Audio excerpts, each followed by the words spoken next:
we often don't know where portraits come from. So, for example, most of the portraits in this collection here at the Society of Antiquaries, they were given to the Society in the 19th century, and often we don't know where they were originally or who they were painted for. So quite often portraits that were made for sets have gone into different collections, and then sometimes portraits that were made as individual paintings or perhaps as pairs have been brought together over the years, and it looks like they're a set, but they probably aren't. And I think this may be an example of this. These are these 8 portraits here.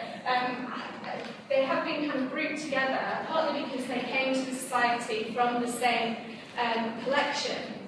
But you can see that they're all kind of slightly different sizes. We know that some of them are connected. Like, for example, these 3 portraits here were probably painted by the same artist and probably came from the same workshop. But some of the other portraits maybe were made in the same workshop, but I don't think that they were made to be part of the set. I think it was just that this was the fashion at the time, this type of arched top portrait of this size.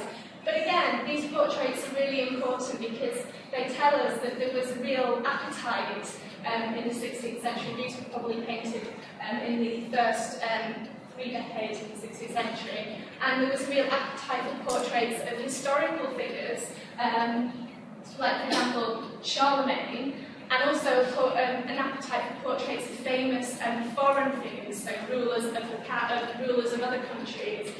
And I think some of these portraits were copied from paintings that were in the royal collections.